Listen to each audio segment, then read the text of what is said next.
Merci beaucoup de m'avoir invité à cette assemblée générale. Alors, je vais me présenter en effet, parce que personne ne me connaît. Je m'appelle Emmanuelle Huisman-Perrin et j'ai été jusqu'à ce septembre dernier professeure de philosophie. Voilà, professeure de philosophie à l'Éducation nationale et à l'Institut d'études politiques à Paris. J'ai écrit 2 ouvrages sur la mort.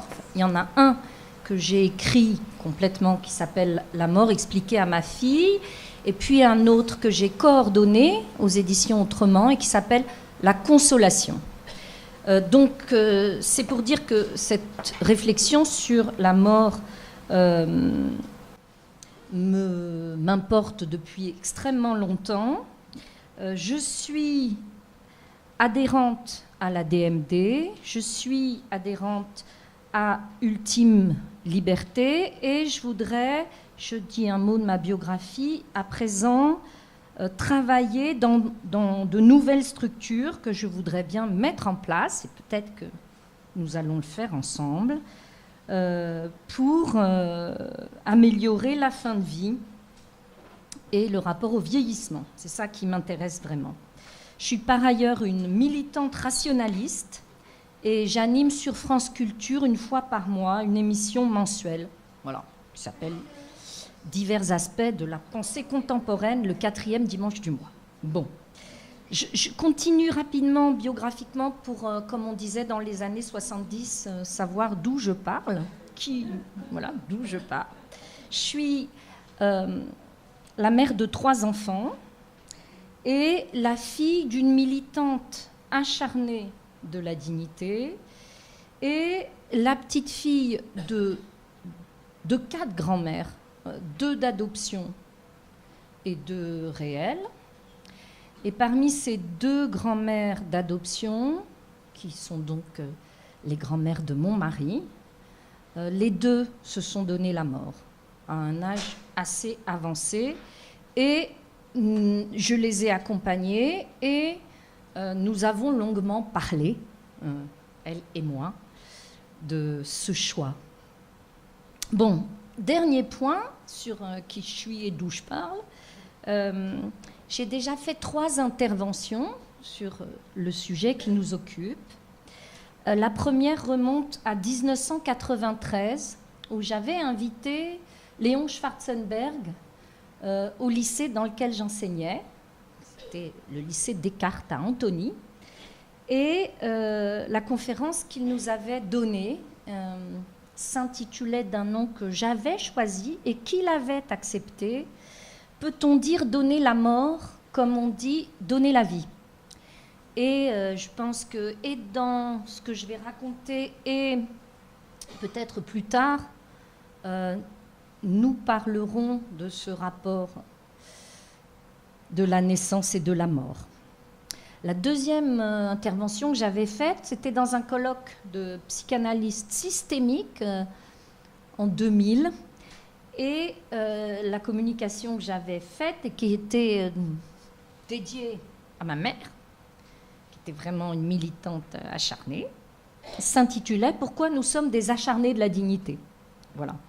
Et puis, à l'Institut d'études politiques, j'ai beaucoup travaillé sur ces questions de bioéthique et notamment, un des intitulés des conférences s'appelait, d'un titre qu'évidemment j'aime beaucoup parce que je crois que ça a du sens, l'éthique aux 2 bouts de la vie. Voilà. Alors, quand Claude m'a demandé d'intervenir à cet AG, j'ai accepté avec joie parce que, évidemment, sur la question de la fin de vie, plein d'interrogations m'habitent, comme nous tous, évidemment. Et je lui ai demandé de travailler cette question qui m'occupe à la fois comme fille de mes parents et comme mère de mes enfants. Les enfants peuvent-ils nous autoriser à mourir? Et donc, voilà comment j'ai pensé cette conférence.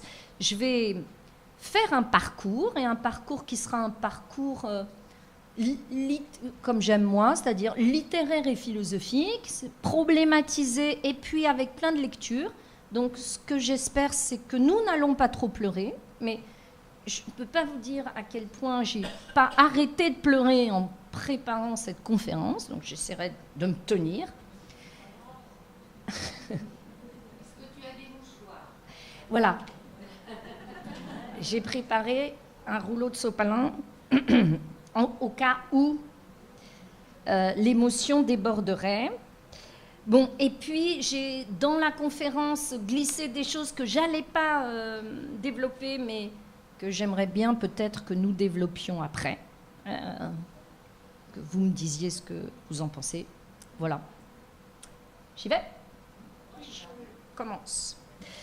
Alors, introduction. J'ai fait 3 moments, évidemment. Les profs. Alors, les philosophes ont pour vocation non pas de régler les questions, non pas de répondre aux questions, encore que vous allez voir, je vais esquisser une réponse qui n'en est pas une, mais de déployer les raisons de leurs embarras, de nos embarras. Et c'est précisément parce que cette question, les enfants peuvent-ils nous autoriser à mourir, m'embarrasse, que j'ai accepté avec joie de venir me la poser devant vous, en espérant qu'en se la posant ensemble, on pourrait peut-être mieux voir ce qui pourrait sortir de ces embarras.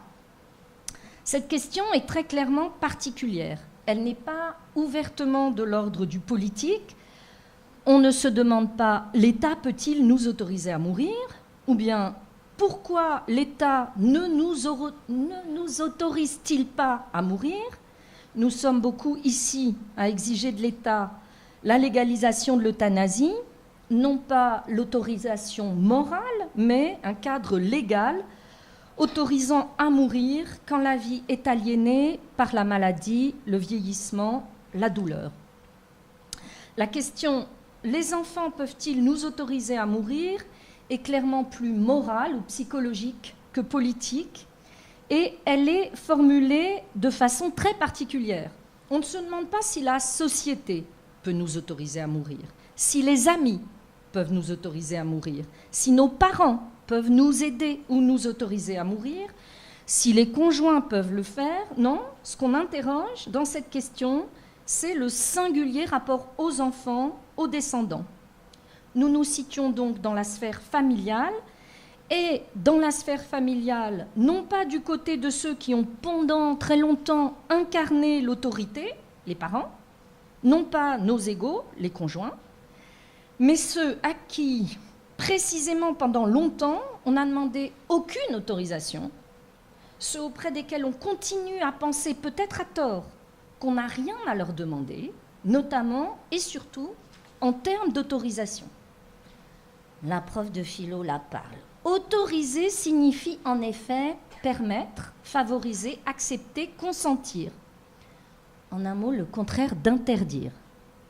Mais l'étymologie nous indique également que si l'autorité autorise, c'est parce que ceux-là même qui autorisent sont des autorités, c'est-à-dire des auteurs, c'est-à-dire ceux à qui l'on reconnaît une véritable compétence, un véritable savoir ou une quelconque prééminence, prédominance. Or, en matière d'autorisation à mourir, et dans le contexte très spécifique qui nous occupe, qui est à mi-chemin d'une autorisation juridique et morale, puisque très concrètement, on peut avoir en vue, et nous en parlerons, les personnes de confiance, qui sont des personnes morales et juridiques, il nous faut réfléchir à la question très concrète de savoir si nos enfants peuvent être des autorités et nos personnes de confiance. Alors je réponds à la fin de cette introduction pour donner le cadre du fil que je vais déployer. J'ai le sentiment, ça n'est qu'un sentiment, que la réponse à cette question, les enfants peuvent-ils nous autoriser à mourir, serait assez pragmatiquement celle-ci. Lorsqu'on a du choix, des choix, d'autres choix, il serait préférable de ne pas trop mêler nos enfants à notre décision de fin de vie, et ce, pour plusieurs raisons que je vais développer, et ce sera le cadre de mon plan. Alors, 3 moments. Le premier s'appelle la question de l'autorité et de l'autorisation. Je vais commencer par une phrase consternante d'enfonçage de porte ouverte. Dans le cycle de la transmission, nous sommes les enfants de nos parents et les parents de nos enfants. C'est là où je dis, c'est bien d'avoir fait de la philo, hein, on dit des choses profondes. Pour désigner les parents, on utilise parfois la périphrase d'auteur de nos jours. Périphrase qui dit à la fois que nos parents sont nos géniteurs, qu'on leur doit la vie, et peut-être aussi du même coup beaucoup d'autres choses, du respect, de la reconnaissance, un devoir d'attention, de subsistance, autant de choses, là encore c'est la prof de philo qui ne peut pas s'en empêcher, autant de choses sur lesquelles Rousseau, au livre 1 du contrat social, nous a appris à revenir, explicitant les raisons pour lesquelles, sitôt que le lien naturel entre parents et enfants est dissous, l'obligation est dissoute aussi, et si le lien perdure entre enfants et parents, c'est par choix et non par devoir ou obligation. Et de fait, les parents, auteurs de nos jours, sont pour un long temps la figure de l'autorité, et la période de leur fin de vie ou de leur vieillesse est souvent ce moment difficile et douloureux où le rapport à l'autorité semble parfois s'inverser. Nous devenons alors, comme on dit peut-être rapidement et maladroitement, les parents de nos parents ou leur figure d'autorité. On peut réfléchir sur cette formulation souvent utilisée et qu'il faut, je le crois, approfondir pour la critiquer et la récuser. Car cette inversion des rapports ne va jamais vraiment de soi, et la vieillesse, la maladie, la perte de l'autonomie ne peuvent autoriser légitimement, sauf certaines exceptions, l'idée d'une délégation ou d'un transfert d'autorité, d'une mise sous tutelle, ou plus simplement, qu'on décide pour nos parents et à leur place. Il y a là une usurpation, un irrespect dans lequel peut-être se jouent des revanches, voire des vengeances, par rapport à des abus d'autorité préalables. Revanche et vengeance qu'il faut, me semble-t-il, refuser. Je pense que nous ne devenons jamais les parents de nos parents, que l'expression est à la fois inepte et inacceptable, et que dans l'envie de mourir qu'il est possible de ressentir, entre aussi pour beaucoup cette apparente confiscation de l'autorité liée à la faiblesse de la condition, à la vulnérabilité des grands vieillards ou des grands malades. C'est cette magnifique scène de rage, de désespoir que décrit Anne Bert quand elle ne parvient plus à faire de façon autonome les gestes de la vie, comme remplir un chèque. Alors là, j'ai décidé dans cette conférence de lire pas mal, 3 livres qui me paraissent décisifs pour mon propos et que je vais égrener. 3 livres que j'aime beaucoup, celui d'Anne Bert, celui de Noël Châtelet et celui d'Emmanuel Bernheim. Et puis, je ferai référence à un livre que j'aime pas du tout, qui est celui d'Axel Kahn, dans Ultime Liberté. Point d'interrogation. Bon, alors je commence par Anne Bert et par, je trouve, ce magnifique passage dans un chapitre intitulé « Mourir à soi », dans lequel elle raconte sa dernière escapade solitaire où elle veut se prouver qu'elle est encore capable des gestes du quotidien, notamment de remplir un chèque. En me courbant, je tente avec mes mains repliées et mes dents d'extirper du sac qui pendouille entre mes jambes tout mon nécessaire pour remplir le chèque, écrire l'adresse sur l'enveloppe. Je ferraille avec l'impossible, mais je veux vivre au moins cette dernière maîtrise de mon existence en toute conscience. Le stylo enfin fourré dans la gaine de mes doigts repliés, je m'applique à tracer des signes cabalistiques qui réussissent à ressembler à peu près à 125 € et en lettres bâton déstructurées, j'inscris l'ordre et l'adresse. L'ensemble est presque lisible, mais ma main épuisée échoue à reproduire ma signature. Je ne peux plus attester mon identité. Je pense à la croix de l'illettré, à l'empreinte ancrée du pouce du taulard ou à celle des lèvres colorées, ou à celle de mes lèvres colorées de rose. J'opte pour un gribouillis enfantin. Je considère mon œuvre d'art anonyme. La mise à mort a commencé. À la poste, je quémande d'une voix à peine audible que l'on glisse mon paiement dans l'enveloppe timbrée, puis je me dirige vers ma banque. Je ne parviens pas à introduire ma carte bancaire et demande à voir un conseiller. Je ne peux plus signer, ni retirer de l'argent au distributeur. Je ne veux pas de procuration, de contrôle, de droit de regard sur mes dépenses. L'homme me regarde longuement, l'air désolé. Il faudrait vous faire mettre sous curatelle. Je le tue du regard et lui tourne le dos sans répondre. Si les parents, malgré la faiblesse et la maladie, doivent rester des figures de l'autorité, des êtres autonomes, il me semble important de penser le rapport spécifique à la transmission auquel expose le rapport au vieillissement et à la mort. C'est le lien aux différentes générations qui doit être ici pensé. C'est le thème central de la dernière leçon de Noël Châtelet, et c'est aussi ce sur quoi réfléchit Anne Bert au chapitre 3 du tout dernier été, chapitre intitulé « Les arabesques de sable ». Elle savoure autant qu'il lui est possible, et ce chapitre s'inscrit avant celui que je viens de lire sur le stylo.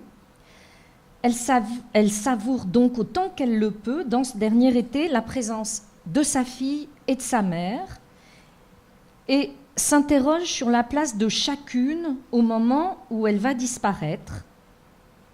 Elle tente de penser, de mettre en mots cette échelle des âges qui s'inverse.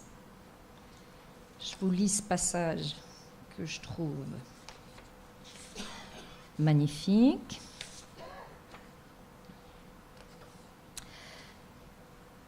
Bon, elles sont au bord de la mer, l'été. Sa fille à Anne s'appelle Roxane. Après avoir traversé la piste cyclable, le chemin s'élargit vers les dunes. Roxane revient à mes côtés. J'aime sa proximité tranquille, ses cheveux dorés qui balaient son visage, ses longues jambes dans son jean. Nous demeurons silencieuses, absorbées dans notre bien-être partagé, écoutant simplement le bruit de l'océan se dissocier de celui du vent. On pourrait se remémorer nos souvenirs, mais nous préférons éviter la nostalgie, rester dans ce présent vivifiant. « Tu vas bien ?» me dit-elle en riant. « Zut, on ne peut plus faire la course jusqu'en haut de la dune pour être la première à découvrir l'océan. » Elle grimace, puis reprend. « Non, mais regarde, je grimpe devant toi et te fais la courte échelle. Mets tes pas dans les miens. » J'obtempère. Je pose mes pieds dans l'empreinte creusée des siens et finis l'ascension tirée par ses bras graciles. Je souris. « C'est un peu facile comme prétexte pour arriver, Prums. »« Ouais, » dit la fille, « j'aime bien profiter de tes faiblesses. » Avoue-t-elle en affichant un air cruel. Soudain, nous nous taisons parce qu'on s'en prend plein les yeux. L'océan s'est retiré, à peine agité, il scintille. L'estran ruisselle encore et sculpte d'étonnantes arabesques de sable. La plage blonde déserte s'étire à perte de vue. Je dévale la dune comme je peux, manque de m'affaler, et Roxane me retire mes chaussures. Je veux mon feuilleté de sensations, celle d'abord tiède du nylon sous mes pieds quand je les racle sur le sable sec, puis celle de la fraîcheur du mouillé, et enfin celle de l'immersion glacée. J'ai des crampes aux pieds, les jambes raides, mais je suis aux anges. Elle ne se déchausse pas, elle garde son air heureux et me prend en photo, mitraille l'horizon, les nuées se jouent des contre-jours. Je ne sais pas à quoi elle pense en contemplant ainsi l'océan. Moi, je ne peux m'empêcher de songer qu'elle y reviendra avec mes cendres. Ma sépulture sera de toute beauté. Nous marchons encore un peu en direction du nord. Elle me demande « Maman, tu n'as pas froid dans le vent ?» C'est exactement ce que j'ai demandé à ma mère hier dans le jardin. Je suis la fille de ma mère et la mère de ma fille. Dans cette phrase idiote se planque toute la douleur du ventre. Dans le vacarme d'un rouleau au large, j'entends « Maman ?» Ce cri ou ce murmure intérieur, si universel, exprime l'indicible, l'ultime détresse, la mienne, celle de ma fille, celle de ma mère. Pas pleurer. La disparition crée bien comme un ou des trous dans la chaîne des générations, la maladie et l'infirmité aussi. Ce que dit Roxane, qui profite des faiblesses de sa mère, mais en même temps, l'élégance, le respect et la dignité consistent à maintenir les places et les rôles, bien que la vulnérabilité les inverse ou les renverse. On pourrait aussi, ici, évoquer, en la mettant en parallèle, l'extrêmement belle scène de la dernière leçon, mise magnifiquement en scène dans le film éponyme. Je crois que je l'ai prise avec moi, cette photo, que je voulais projeter. Dans le film éponyme de Pascal Pézenou, et qui constitue l'affiche emblématique du film, de la fille qui porte sa mère dans cette inversion si particulière de la position si intime de la photo d'une scène première que Noël Châtelet appelle la scène gigogne de la maman qui porte la petite fille. Je lis ce passage magnifique qu'on pourrait appeler le « Tu me tiens, hein ? Mais oui, je te tiens ».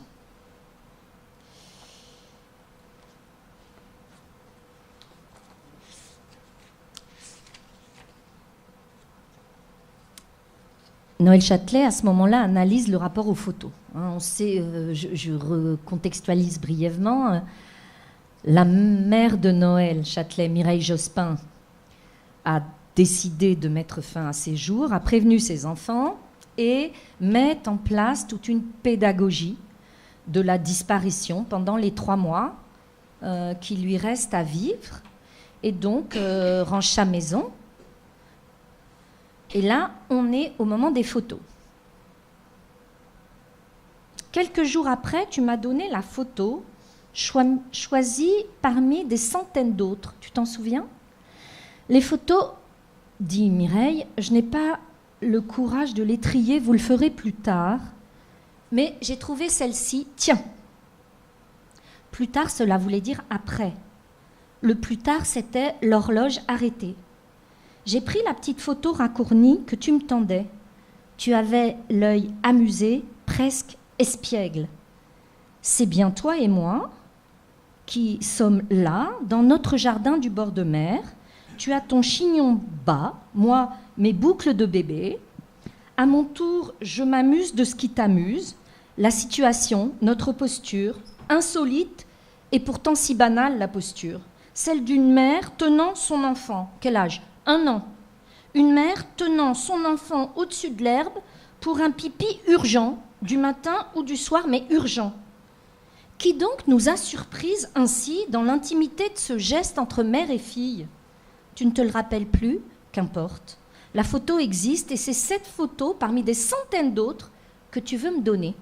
Ce n'est pas un hasard, si tu le veux. Bien sûr, cette photo a un sens, car tout prend sens dans le décompte du temps. Le mot, le geste le plus anodin, compte dans le compte à rebours. Le sens, je ne l'ai pas tout entier saisi sur le moment. C'est en regardant la photo autrement, seule à seule, que j'en ai découvert la part cachée, énigmatique, quelques jours plus tard. Sur le moment, j'ai vu seulement une mère et une fille accomplissant chacune séparément et pourtant ensemble, dans un geste commun, presque emblématique, malgré sa simplicité, une tâche naturelle qui les rendait inséparables. Sur le moment aussi, j'ai vu l'emboîtage complice de nos deux corps gigognes. Mais ce qui était le plus frappant, ce que la photo montrait le mieux, c'est que grâce à la posture, le dialogue unique entre toi et moi, pour ce qui est des choses de la vie, avait singulièrement commencé. C'est pour la part visible de la photo, c'était d'ailleurs déjà beaucoup la part visible. Quant à la part cachée, il faudra beaucoup d'épouvante, beaucoup de marche à reculons pour qu'elle vienne à la conscience. J'ai revécu la scène, la lointaine posture, mon corps, constant, fidèle à ce qu'il a vécu, m'en a offert la vision. Je sens tes bras qui me soulèvent. Je suis arrimée à eux comme une balançoire parfaite d'équilibre. Tu me tiens, hein? Mais oui, je te tiens. Au-dessus de moi, il y a le souffle de ta bouche qui m'encourage, le coussin de tes seins contre ma tête bouclée, au-dessous, les herbes hautes du jardin qui frôlent mes fesses nues, la périlleuse nature, il y a l'inconnu. Allez, vas-y, n'aie pas peur. N'aie pas peur. C'est cela que j'entends distinctement avec ta voix de toujours. Sauf que je l'entends alors dans le désemparement. Autrement m'arrive l'injonction de mère à fille, autrement elle agit. Le n'aie pas peur s'adresse à toutes les peurs de fille. N'aie pas peur du pipi au-dessus des herbes hautes, n'aie pas peur de la mort de ta mère. C'est pareil, du même ordre, pour ce qui est de la posture, pour ce qui est de la nature. Je te dis, n'aie pas peur, parce que l'un et l'autre s'apprennent en douceur, sans douleur, du moment que quelqu'un vous tient bien au-dessus des herbes de l'inconnu. Moi, ta mère, je te tiens. Tu verras. Tu peux compter sur la force de mes bras. Je t'apprendrai la mort, ma mort, comme je t'ai appris ce premier pipi périlleux dans notre jardin du bord de mer. C'est pareil, tu verras. Je coupe un peu. La photo a été posée sur la coiffeuse de ma chambre, dans ma boîte à bijoux. Elle y est toujours. Nous nous sommes causés souvent, avant et après ton départ. Avant, pour reprendre la posture d'enfance, m'assurer que oui, en effet, tu me tenais encore, tu me tenais bien au-dessus de l'inconnu. Après, pour te remercier d'un baiser du bout des doigts. Rêver ou pas, la scène, quelle différence? Seule importe la force que j'en ai retirée, la rassurance venue de toi, depuis le jardin du bord de mer, la balançoire parfaite d'équilibre de nos deux corps gigognes, la première leçon pour moi, accroupie sur la vie, sur l'inconnu, dans ma posture de fille.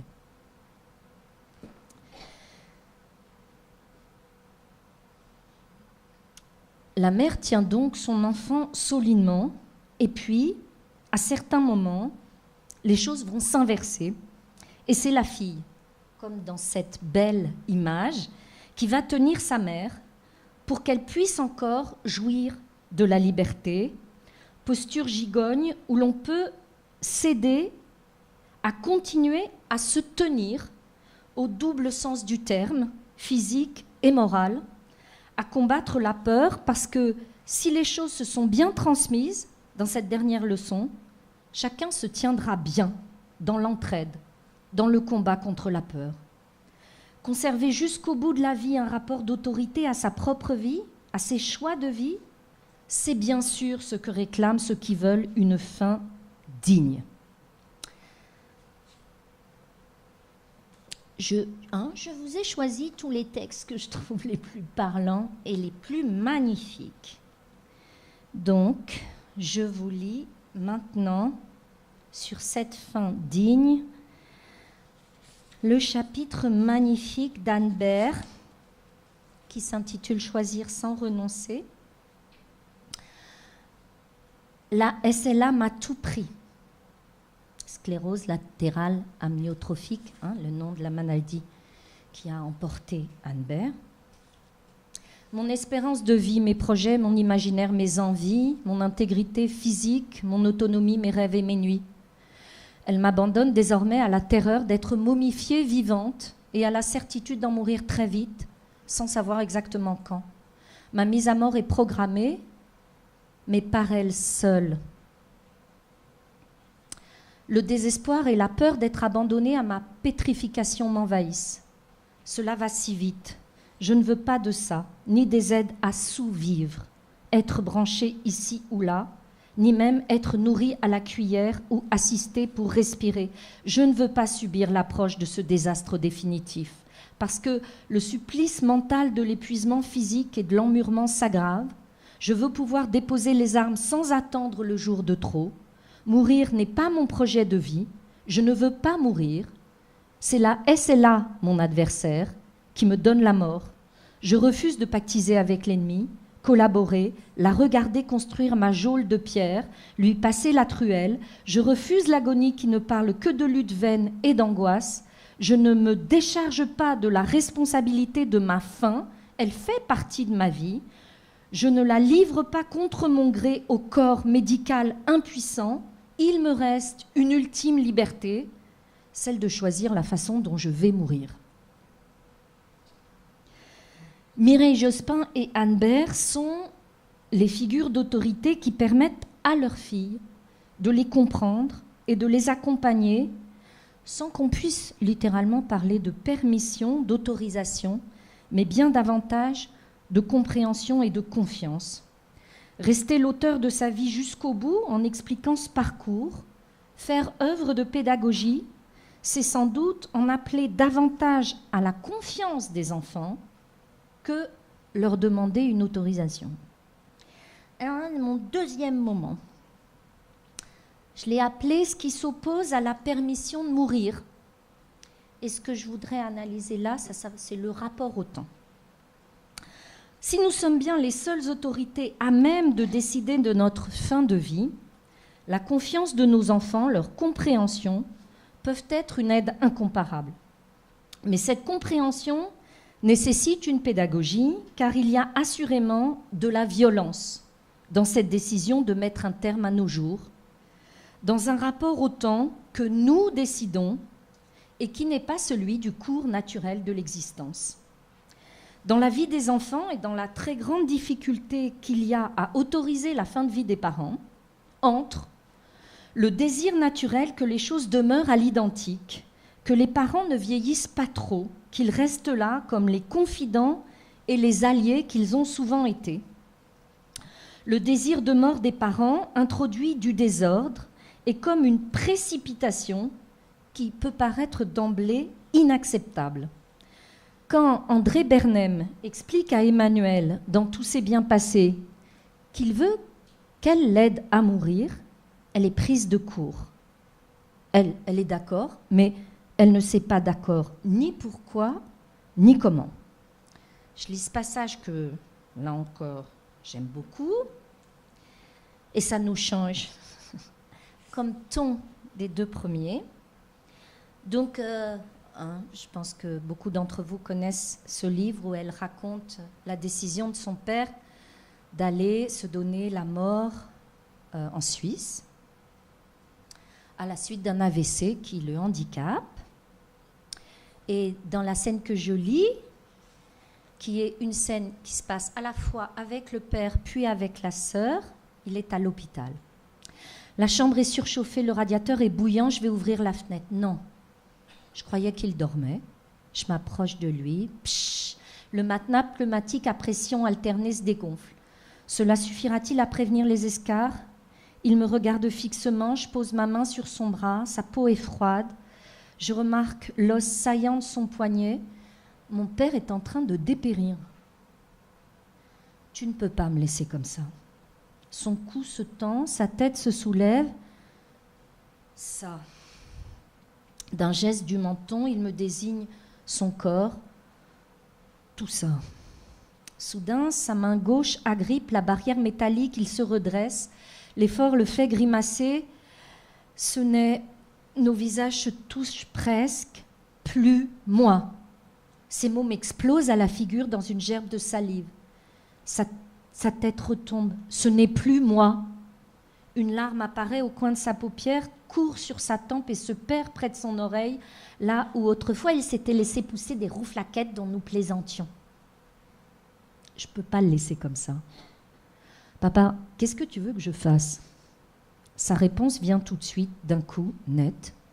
Il faut absolument que je disparaisse. Cette fois, je ne m'enfuis pas. Il me regarde, je le regarde. D'accord. Que puis-je dire d'autre ? Il a un petit mouvement sec du menton, un acquiescement, et d'un geste impatient de la main, il me signifie que je peux partir. Je t'ai assez vu. J'en reste un instant bouche bée et j'éclate de rire. He's back. Maintenant avec la sœur. Je suis dehors, au soleil, à l'air, à la lumière, et je sens qu'est demeuré sur ma joue, petit point humide, un peu de salive de mon père, légère comme la trace d'un baiser. J'ai bien fait de réserver, il est tôt, mais le restaurant est bondé. Pascal m'attend, assise à une petite table, presque au calme. Un serveur nous apporte la carte, je choisis une ligne au hasard dans la colonne. Ma sœur prend du bœuf, moi un poulet, 2 bières taille. Papa m'a demandé de l'aider à en finir. Elle n'a pas bougé, mais son regard m'a quitté. Mes doigts se dénouent, mes mains retombent et restent immobiles. Et tu lui as répondu quoi ? Que j'étais d'accord. Ses yeux s'emplissent de larmes. La sœur dit « Je pense à Raphaël. Mon neveu souffre d'un grave déficit moteur et s'exprime avec difficulté. Depuis qu'il est petit, il a aujourd'hui 17 ans. Notre père s'est occupé de lui comme il ne s'est jamais occupé de nous. Il l'emmène chaque année en voyage, États-Unis, Inde, Kenya, Seychelles, Maroc, Italie. Ils sont allés partout ensemble. Je ne ferai rien sans toi, sans ton accord. » Elle se redresse. Il n'y a plus de larmes dans ses grands yeux noirs. De toute façon, c'est sa décision, ce n'est pas la tienne, ni la nôtre. Le serveur nous apporte nos bières, nous buvons. Après 2 gorgées, Pascal s'arrête. Il y a de la mousse sur sa lèvre supérieure. D'ailleurs, qu'est-ce que ça veut dire, concrètement, l'aider à en finir ? Le verre a failli m'échapper des mains. Je m'aperçois que je ne me suis même pas posé la question. Je n'en ai aucune idée. Je dois avoir l'air complètement ahuri, car elle se marre. Moi aussi. Essuie-toi, tu as de la mousse là, toi aussi. Ensemble, nous nous essuyons, et les yeux dans les yeux, ma sœur et moi, nous trinquons. L'Echaim, à la vie.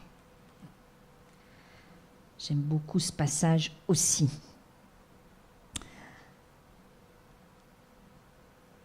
C'est peut-être ici que j'avancerai l'idée concrète qu'il me semble bien sûr possible, mais peut-être peu pertinent, de désigner ces enfants comme personnes de confiance. Bien que cette désignation semble à la fois commode et simple, comme c'est le cas dans ce récit, et que je distinguerai la confiance que nous font nos enfants, et qui me semble nécessaire et souhaitable, de la mission des personnes de confiance qui doit mettre en avant nos directives anticipées au moment où celles-ci doivent être opposées à des conduites médicales qui nous semblent les contredire. Et peut-être nous reviendrons là-dessus dans la discussion. Pour poursuivre la réflexion sur le curieux rapport au temps que la volonté de mourir impose, il me semble nécessaire de réfléchir au fait qu'à un moment donné, entre parents et enfants, le temps diverge. Nous ne sommes plus exactement du même temps.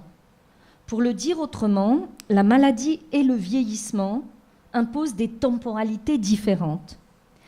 Rien de plus parlant peut-être pour comprendre la dissolution du temps dans laquelle nous sommes pris dans la maladie ou la très grande vieillesse, que cette page d'Anne Baer où elle montre la divergence entre le temps plein et lointain de ses enfants, annonçant leur venue lors des grandes vacances prochaines, et le temps immobile de la maladie, ce temps où l'avenir n'est plus une perspective, où tout ce qui est après maintenant ne semble pas exister et où il n'y a donc plus de temps. Je lis ce passage magnifique de l'arrivée prévue des enfants pendant les grandes vacances. Le téléphone fixe sonne. Je soupire parce qu'il faut que je déploie un stratagème épuisant pour décrocher. J'espère que le correspondant est patient. J'essaie tant bien que mal de me saisir du combiné installé désormais par terre pour me faciliter l'entreprise. Je mets le haut-parleur. Atteindre mon oreille est peine perdue. Ce sont les enfants. Nous discutons de leurs ados, de leurs études, du temps qu'il fait. Enfin, ils me disent « Nous viendrons cet été du 5 au 13 août. » Oui, bien sûr, chouette, je réponds instinctivement. Nous raccrochons. Avant, j'aurais sauté de joie des semaines à l'avance. Pourtant là, je retiens juste qu'ils sont à Paris. Je note quand même mécaniquement la date, mais je ne ressens rien. Est-ce dans un mois, une semaine, combien de jours ? Est-ce que leur été est le mien ? Tout ce qui est après maintenant, même demain, semble ne pas exister. Je ne parviens pas à envisager ce futur, à me sentir concernée. Je peine à imaginer qu'ils seront réellement là cet été. Ils me parlent d'un temps que je ne connais pas. Je ne suis vivante qu'aujourd'hui, incapable d'anticiper, avec un sentiment désagréable qui s'empare de moi. Je culpabilise de ne plus être en phase avec leurs projets. Il n'y a plus d'heures, plus de jours, ni même de mois. Je ne tourne plus les pages de mon calendrier. Je me lève et me couche, et me relève et me recouche, dans un temps immobile.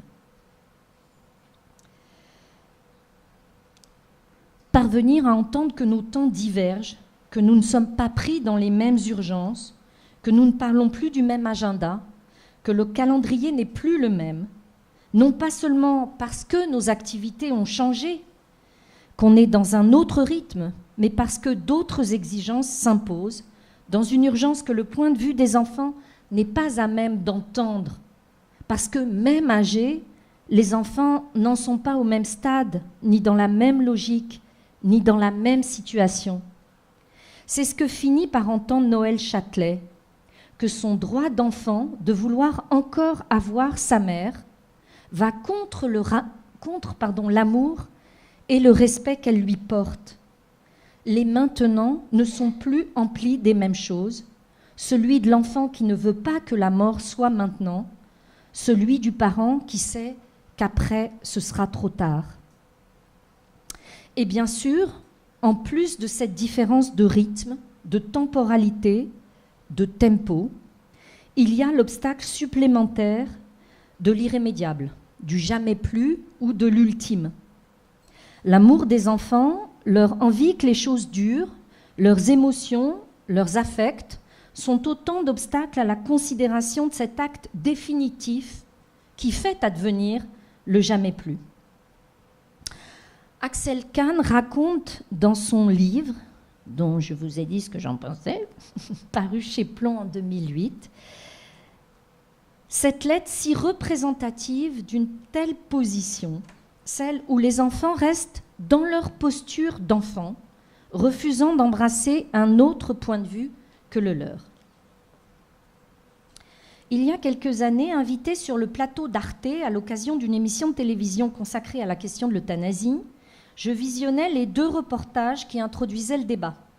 Le premier racontait l'histoire d'un homme atteint d'un locked-in syndrome après un accident vasculaire du tronc cérébral.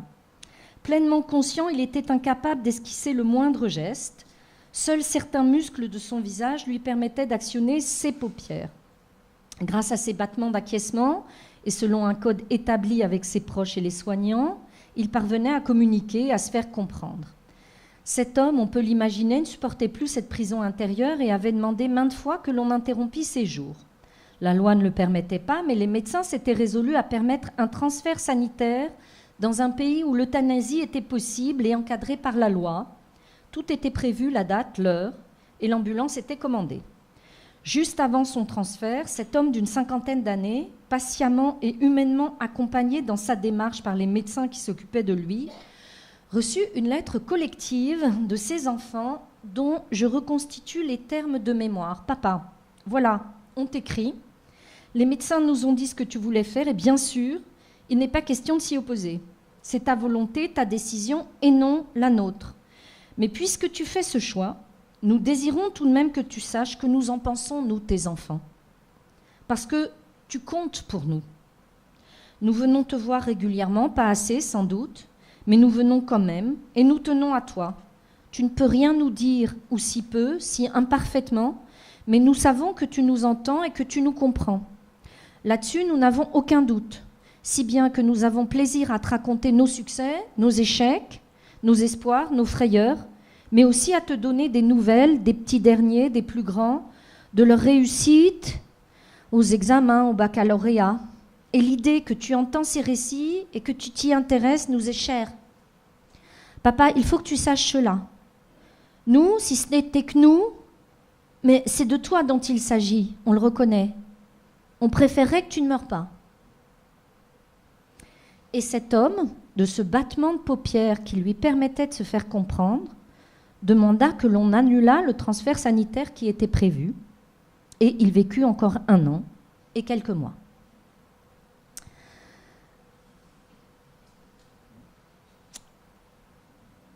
Cette lettre me paraît représentative d'une position qui est celle où les enfants, comme je l'ai dit, restent dans une posture d'enfant, refusant d'embrasser un autre point de vue que le leur. Alors, pour autoriser les parents à mourir, il faut, me semble-t-il, une telle élégance, une si grande capacité à changer de position ou de point de vue, à embrasser vraiment celui de l'autre, que la démarche me semble très ou trop difficile. Très rares sont ceux qui y parviennent, et s'ils y parviennent, c'est comme le dit Noël Châtelet, qui s'y connaît en pédagogie, qu'ils ont eu un sacré bon professeur. Donc, 3e et dernier temps, beaucoup plus court, je vous rassure, transmettre et expliquer pour que les enfants ne puissent pas nous interdire d'en finir. Il y a, me semble-t-il, non dans l'autorisation, mais dans le fait de ne pas interdire, une question d'élégance et d'altruisme qui ne peut s'expliquer que par la capacité à se décentrer, à être capable de modifier les affects habituels, les habitudes sociales et culturelles, capacité qui, en plus de s'expliquer par une vraie générosité, peut être le fruit d'une éducation ou d'un apprentissage. C'est évidemment ce que Noël Châtelet explore dans cette dernière leçon, la façon dont une mère très aimante et très aimée transmet cette leçon à sa fille, non pas pour qu'elle l'autorise, mais pour qu'elle la comprenne et qu'elle l'accepte. Malgré la violence de l'annonce, ce sera le 17 octobre, contre laquelle Noël Châtelet commence à se cabrer dans un refus liminaire. Le premier acte pédagogique est lancé. Cette mort programmée ne sera pas accompagnée de secrets et de silence. Elle sera parlée, annoncée, prévue, prévisible. On pourrait se dire que le secret, le catimini, protège les enfants, leur évite d'avoir à se prononcer, leur économise le chagrin et l'effroi, ce terrible compte à rebours. Ce n'est pas la position de Mireille Jospin, et je comprends bien son point de vue. Parler importe. Prévenir me semble nécessaire. Mais la marge me semble quand même étroite et difficile entre en parler beaucoup, préparer beaucoup ses enfants, quitte à les excéder avec cette discussion, en courant le risque de vider le temps qu'il reste d'une substance joyeuse, et ne pas en parler du tout. Trouver le juste milieu, être juste sans être lourde, c'est tout un art et c'est une vraie difficulté que nous avons à assumer avec le caractère qui est le nôtre, du détachement altier et agacé d'André Bernheim à la mission laïque et militante de Mireille Jospin. Énoncer ou dire ces principes à ses enfants me semble une nécessité, non seulement parce que la société peut s'autoriser d'un silence pour recouvrir des pratiques courageuses, mais parce que les directives anticipées peuvent être aujourd'hui opposables à des pratiques médicales qui contrediraient nos principes. Nos enfants, nos conjoints, nos amis, connaissant nos volontés, peuvent être nos relais. Revenir sur ces principes, sur ce à quoi nous tenons fermement, une certaine conception matérialiste de la vie, un rapport sinon banal, du moins non sacralisé à la mort, penser comme le faisait Montaigne qu'on peut s'exercer à mourir, s'y préparer, refuser les dégradations, l'usure, ce qui paraît indigne à une condition d'homme, refuser la douleur, refuser aussi la solitude, la mise à l'écart, la pauvreté, les conditions de vie dégradées, autant de principes qui permettent d'éclairer nos prises de position. On peut rappeler ici la très belle contribution de Michel Landa, fondateur de la DMD, qui, en novembre 1979, affirmait des principes qui n'ont hélas rien perdu de leur actualité, réclamant le droit de mourir et d'éviter une vieillesse indigne qu'une société plongeait dans la misère. Il écrivait, je ne le cite pas tout entier, on en parlait avec Claude tout à l'heure, ce texte est facile à trouver et absolument magnifique. L'euthanasie soigneusement codifiée et exercée avec précaution est un autre droit qui reste à conquérir, mais le droit fondamental duquel tous les autres découlent, le droit de mourir, n'est jamais abordé. Le texte de Michel Landa est un texte violent qui dit la violence qu'une société fait aux vieillards et aux malades. Expliquer à nos enfants ce que nous refusons. Militer pour que du côté des lois et de la société, les conditions du bien vieillir soient moins injustes. Tracer les limites de ce qui nous paraît indigne et insupportable. Connaître la liste des misères que l'on ne veut plus endurer. Prendre nos dispositions. Nous y tenir et nous entraider sont autant de dispositifs pour parvenir à mourir le moins indignement possible. Ce n'est pas sûr que ce combat, qui est celui de Michel Landa et de quelques-uns, de beaucoup d'entre nous, soit aussi celui de nos enfants. Mais comme il est le nôtre, et que nos enfants le savent, ce qui importe, ce n'est pas qu'ils nous aident à mourir, ce n'est pas qu'ils nous autorisent à le faire, c'est qu'ils ne nous l'interdisent pas par respect et par compréhension pour qui nous sommes. Voilà, c'est là-dessus que je m'arrêterai. Merci Emmanuelle et merci de votre écoute et à une prochaine fois.